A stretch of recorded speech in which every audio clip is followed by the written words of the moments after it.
Hello everyone, welcome back to our channel. ఈరోజు వీడియోలో గుళ్ళో అన్నప్రసాదాల్లో పెట్టే కొబ్బరి పచ్చడి రెసిపీని మీతో షేర్ చేయాలనుకుంటున్నానండి.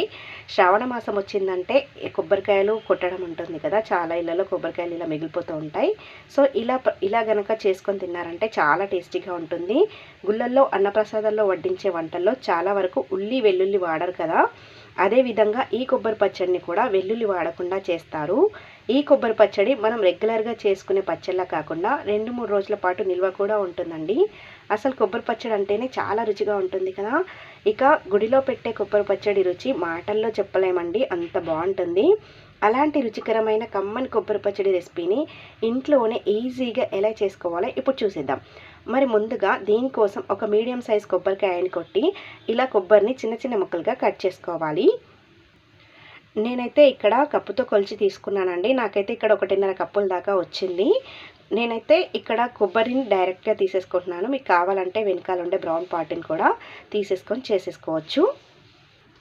నెక్స్ట్ ఇక్కడ నేను చింతపండుని కొంచెం నిమ్మకాయ సైజ్ అంత చింతపండుని ఇలా గిన్నెలో నానబెట్టేసుకున్నానండి. నేను వచ్చేసి ఇక్కడ వేడివేడి మరుగుతున్న నీళ్ళని వేసుకున్నానండి. ఇలా వేడి నీళ్ళు వేసి చేసినట్లయితే చట్నీ కూడా 2-3 రోజుల వరకు స్టోర్ ఉంటుందండి. ఇప్పుడు ఈ గిన్నెను పక్కన పెట్టేసుకొని ప్రాసెస్ స్టార్ట్ చేసేద్దాం. ఇప్పుడు స్టవ్ పైన ప్యాన్ పెట్టుకొని ప్యాన్లోకి 1 టేబుల్ స్పూన్ దాకా ఆయిల్ వేసుకోవాలి. ఈ పచ్చడికి పల్లి నూనె కానీ లేదంటే నువ్వుల నూనె కానీ వాడాలండి. అప్పుడే మీకు టేస్ట్ అరోమా ఫ్లేవర్ ఉంటుందన్నమాట. ఆయిల్ వేడెక్కిన తర్వాత 1 టేబుల్ స్పూన్ దాకా పచ్చిశనగపప్పును వేసుకోవాలి. 1/2 టేబుల్ స్పూన్ మినపగుళ్ళు వేసి దోరగా లో ఫ్లేమ్లో వేయించుకోవాలి. పప్పులు ఇలా దూరగా వేగిన తర్వాత ఇందులోకి పచ్చడి కారానికి తగ్గట్టుగా 15 నుంచి 20 దాకా ఎండుమిరపకాయలు వేసుకొని వేయించుకోవాలి. ఎండుమిర్చి వేసాక ఎక్కువగా వేయించే పని లేదండి, జస్ట్ డ్రై రోస్ట్ చేసుకుంటే సరిపోతుంది. కొంచెం దోరగా మంచి సువాసన వచ్చిన తర్వాత స్టవ్ ఆపేసి ఈ దినుసులన్నింటినీ కూడా మిక్సీ జార్లో వేసుకొని పక్కన పెట్టేసుకోవాలి. ఇప్పుడు ఇదే కడాయిలోకి మరొక 1/2 టేబుల్ స్పూన్ దాకా ఆయిల్ వేసుకొని ఈ నూనెలోకి మనం కట్ చేసి పక్కన పెట్టుకున్న కొబ్బరి ముక్కలు కూడా వేసుకొని వేయించుకోవాలి.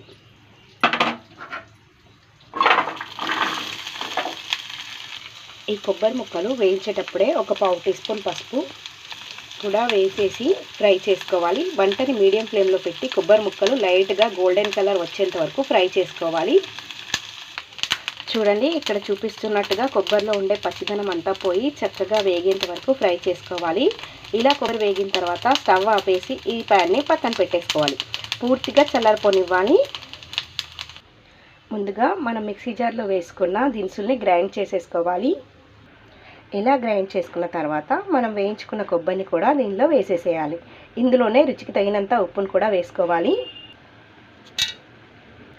అలాగే మనం నానబెట్టుకున్న చింతపండుని నీళ్లు లేకుండా ఫస్ట్ వేసేసుకోవాలి. ఇలా వేసేసుకోవాలి. గ్రైండ్ చేసేటప్పుడు అవసరాన్ని బట్టి ఈ నీళ్ళని కొంచెం కొంచెంగా వేసుకుంటూ గ్రైండ్ చేసుకోవాలి.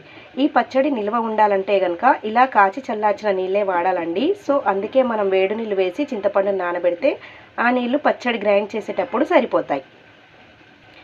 ఒకవేళ గ్రైండ్ చేసేటప్పుడు నీళ్లు సరిపోకపోతే కనుక నీళ్ళని కాచి చల్లార్చి ఆ నీళ్ళని పచ్చడి కన్సిస్టెన్సీకి అడ్జస్ట్ చేయడానికి వాడండి.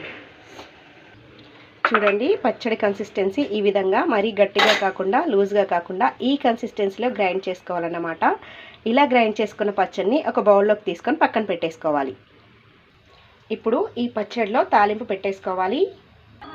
తాలింపు కోసం స్టవ్ పైన ప్యాన్ పెట్టుకొని ప్యాన్లోకి 1 టేబుల్ స్పూన్ దాకా ఆయిల్ని వేసేసుకోవాలి. నూనె వేడెక్కిన తర్వాత పోపు దినుసులు వేసుకొని ఫ్రై చేసుకోవాలి. శనగపప్పు, మినప్పప్పు, ఆవాలు, జీలకర్ర, ఎండుమిర్చి వేసి వేయించేసుకోవాలి. ఈ దినుసులు కాస్త దూరగా వేగిన తర్వాత కాస్త కరివేపాకు వేసేసి కలిపి స్టవ్ ఆపి ఈ తాలింపుని పచ్చడిలోకి వేసేసుకోవాలి. అంతే, ఎంతో రుచికరమైన కమ్మనైన గుడిలో పెట్టే ప్రసాదం కొబ్బరి పచ్చడి రెడీ అయిపోయింది. వేడివేడి అన్నంతో కొంచెం నెయ్యి వేసుకొని కలుపుకొని తింటూ ఉంటే అమృతంలానే ఉంటుందండి. రెసిపీ చాలా సింపుల్ అండి, ఎక్కువ సమయం కూడా పట్టదు. ఇంట్లో కొబ్బరికాయ కనుక ఉంటే క్షణాల్లో ఈ పచ్చడి తయారు చేసేసుకోవచ్చు. మరి మీరు ఇంట్లో ఈ కొబ్బరి పచ్చడిని ట్రై చేసి టేస్ట్ చేశాక మీ ఫీడ్బ్యాక్ని నాతో షేర్ చేయడం మర్చిపోవద్దు. వీడియో నచ్చితే లైక్ చేయండి, మీ ఫ్రెండ్స్కి రిలేటివ్స్కి షేర్ చేయండి. మరిన్ని సింపుల్ టేస్టీ రెసిపీస్ కోసం మన ఛానల్ని సబ్స్క్రైబ్ చేసుకోండి. Thank you for watching.